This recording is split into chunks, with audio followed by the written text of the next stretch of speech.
बिल्कुल, मोनालिसा का चर्चा इसीलिए हो रहा है कि एक बिटिया मध्य प्रदेश से आई थी अपना बिजनेस करने के लिए, कुछ सामान वहां पर बेच रही थी। लेकिन ऐसे लोग वहां पर पहुंचे जो उसको परेशान कर रहे थे, मजबूरन उसको अपने घर जाना पड़ा। उसके पिता फोन करके कहते हैं कि बेटी आप घर पर आ जाओ। आप अंदाजा लगाइए कि कैसा देश बना रहे हैं आप कह रहे हैं कि एक तरफ आइए स्नान करने और कुछ लोग अपना वही बिजनेस करने जब पहुंचे हैं तो एक महिला को किस तरीके से परेशान किया जा रहा है। तो भारतीय जनता पार्टी में लगातार महिलाओं का शोषण हो रहा है, लड़कियों को सही तरीके से जीने नहीं दिया जा रहा है। जो सरकार ये कहती थी कि बेटी बचाओ बेटी पढ़ाओ, उसी की सरकार में आप अंदाजा लगाइए कि महाकुंभ चल रहा है और एक बेटी पहुंचती है अपना बिजनेस करने के लिए, कुछ बेचने के लिए, तो उसको इतना परेशान और प्रताड़ित कर दिया जाता है कि मजबूर होकर वो अपने घर वापस चली जाती है। नमस्कार, मैं हूं कुलदीप कुमार राउत और आप देख रहे हैं फॉरएवर न्यूज़। महाकुंभ एक तरफ चल रहा है, वहीं दूसरी तरफ जो है कई लोग जो है उसमें वायरल हो रहे हैं, जिसमें बाबा है, कुछ लड़की है, नागा साधु है और कई ऐसे बाबा हैं जो कहीं ना कहीं उन चीज़ों से भटक रहे हैं जिस पर कार्रवाई की बातें हो रही है।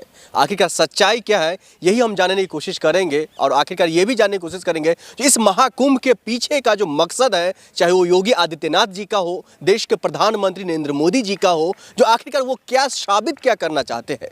क्योंकि साबित लगातार ये कहा जा रहा है जो 7,000 से ज़्यादा करोड़ का लागत उसमें लगाया गया है, लेकिन उसके बावजूद भी कभी आग लग जाते हैं, तो कई ऐसी समस्याएं वहाँ पर निकल करके आ जाता है, जिसमें सड़कें हैं, वॉशरूम तक भी है। इसी पर चर्चा करने के लिए हमारे साथ इसरार अहमद जुड़े हुए हैं। आपका बहुत बहुत स्वागत है। आप लगातार इन खबरों पर पकड़ बनाए हुए हैं। सवाल यही है, जिस तरीके से योगी आदित्यनाथ जी ने वहां पर दावा कर रहे हैं हमने हजारों करोड़ों रुपया इसमें फूंक दिए हैं, वो चीज़ें दिख नहीं रहा है वहाँ। देखिए, ये सबसे बड़ा सवाल जो आपने किया है, अगर आप वहाँ पर जाएंगे प्रयागराज की पावन धरती पर, तो आपको वो नज़र आ जाएगा कि जो वादा और जो दावा किया जा रहा है वो कहीं ना कहीं धरातल में दिखता हुआ दिखाई नहीं दे रहा है। अगर जो वादा कर रहे हैं, जो दावा कर रहे हैं, अगर वैसा है तो जिस तरीके से जो बाबा पूरे देश से आए हुए हैं वही साफ तौर पर योगी आदित्यनाथ की दावों की पोल खोल रहे हैं कि सारी चीज़ें यहाँ पर नहीं हो पाई हैं। पूरी तरीके से वहाँ अव्यवस्था है, जिस तरीके से आग लग गई, आग लग जाने की वजह से कितने लोगों के घर वहाँ पर उजड़ गए जो अस्थायी तौर पर बनाए गए थे। तो आप अंदाज़ा लगाइए कि वहाँ पर एक ऐसे फर्जी बाबाओं का जमावड़ा हो गया है जो न धर्म के बारे में सही से जान रहे हैं और न चीज़ों के बारे में जान रहे हैं। और जो एक ये अफवाह फैलाई गई कि 144 साल के बाद महाकुंभ आता है, वहाँ के जो मठाधीश हैं और जो बाबा हैं जो तमाम चीज़ों को जानते हैं वो कह रहे हैं कि ऐसा कुछ भी नहीं है, बल्कि ये सरकार की तरफ से और गोदी मीडिया की तरफ से लोगों में ये फैलाया गया है कि 144 साल बाद फिर से महाकुंभ आएगा, इसलिए आप पहुँचिए।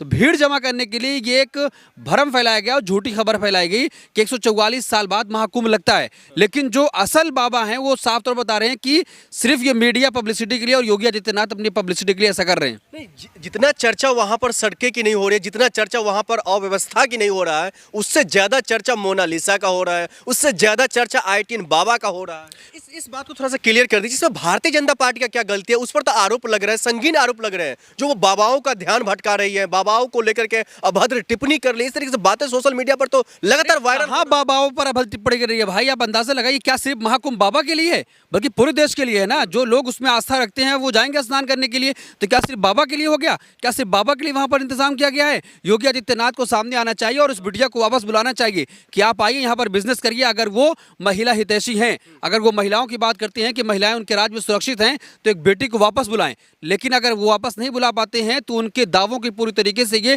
पोल खोल दी है कि आप जो दावे करते हैं, मंचों से ये कहते हैं कि कोई भी रात के 12 बजे निकल सकता है, माफियाओं को हमने जमीन में गाड़ दिया है और सारे प्रदेश छोड़कर यहाँ से गुंडे माफिया भाग चुके हैं। लेकिन आप अंदाजा लगाइए कि महाकुंभ चल रहा है, जहां पर आस्था का पूरी तरीके से प्रतीक है, वहां पर एक बिटिया के साथ ऐसा हो रहा है।